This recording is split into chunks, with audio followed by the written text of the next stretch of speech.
Alicia Abdullah, and today I'm going to talk to you about where I was during 9/11 and how it affected me.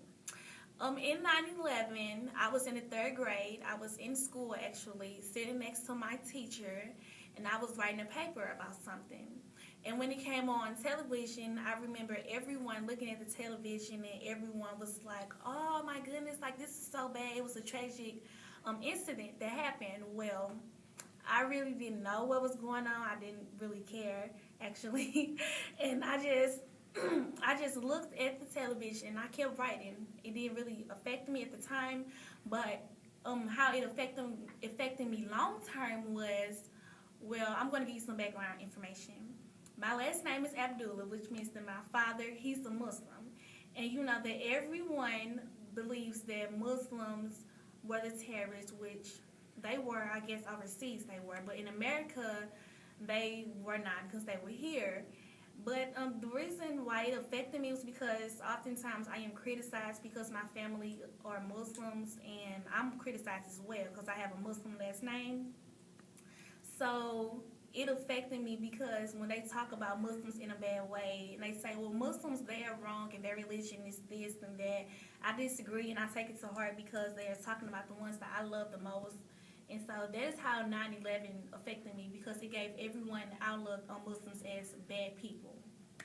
That's how. Okay. My name is Brittany Jackson, and during September 11th, I was in 6th grade, and we were all working on our reading assignments that morning, and my teacher came bursting into the room, and she was very upset, and she turned on the TV, and that's when we saw the towers fall and everything, and she was crying, and she was very upset about it, and we all didn't really understand why. And so I went home, and I asked my parents, you know, what had happened today. I still didn't understand, and they told me that a lot of people had died that day. And I don't think the question so much now is how did it affect me, but how it's still affecting me. I worked, as I got older, I worked at Heartland Regional Medical Center, and I worked on the oncology floor, and there were people that I saw die every day, and I can't believe how many people could die within one day. I mean, those were lives, those were people and loved ones, and I think it will still affect us. On 9/11, when I was 11, I was in music class learning how to play the piano.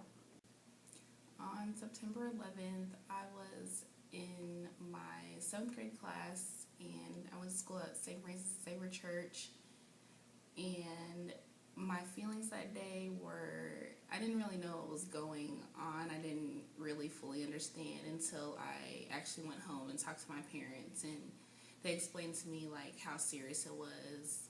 So that's where I was.